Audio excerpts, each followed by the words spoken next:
I was 17 when I first saw Emma. It was my first day of senior year when she walked into English class. She was like sunlight breaking through clouds, long brown hair, green eyes, her smile that made my heart forget how to beat. She sat 2 seats in front of me. We had English literature together. I learned everything about her from a distance. She loved old books, especially romance novels. She helped other students without making them feel dumb. She was kind to everyone.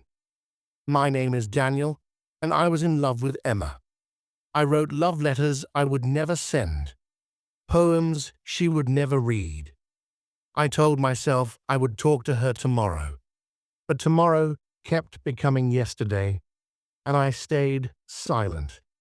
2 words from her, and I felt like I could fly. My best friend Jake kept pushing me to propose her, but I was afraid. Afraid of ruining the perfect version of her in my head. Afraid of saying something stupid. It was safer to love her from far away. Spring came. Everyone was talking about the school dance. I heard Emma tell her friend she'd go if someone asked her. I decided after English class I would ask her. As soon as the class ended, I walked toward her. I said, "Emma?" She looked up. She knew my name. I said I wanted to ask you something. She smiled. She was about to say yes. Then John called out Emma. Emma excused and said, "Can we talk later?" Behind me, I heard John asked her to dance with him. I already knew her answer, so I didn't stay.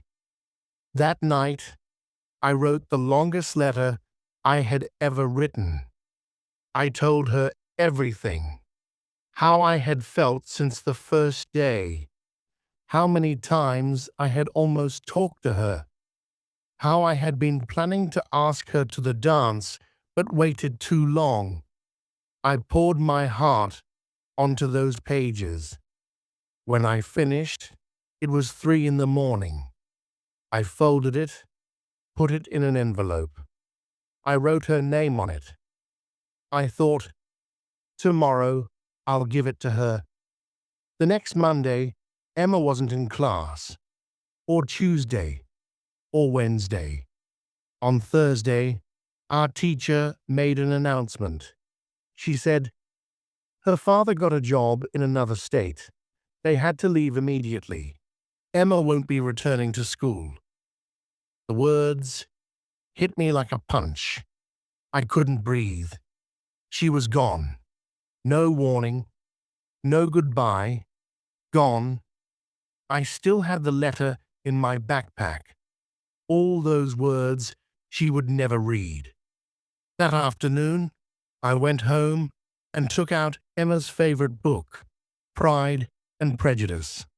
I thought to use it as a conversation starter. I placed the letter inside and put the book on my shelf. Then I tried to forget, but you never really forget your first love. Years passed. I graduated, went to college, got a job, dated other people, but Emma stayed in the back of my mind, my one great regret. 20 years later, I'm 37. I'm at my favorite coffee shop on a Saturday morning, working on my laptop. Someone sits at the table next to mine. I glance up, and my heart stops. It's her. The same green eyes, the same smile, the same way she tucks her hair behind her ear. Emma. I move to her table. We start talking. I learn she's a high school English teacher now. She moved back 6 months ago. She never married. What about you? She asked. Same, never married. We talked for 2 hours.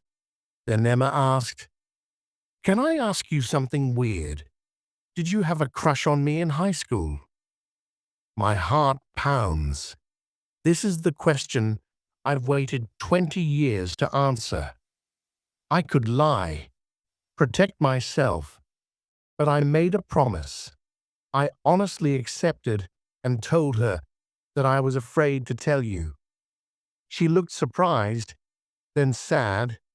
I asked the reason for being sad. She met my eye and said, "Because I had a crush on you too."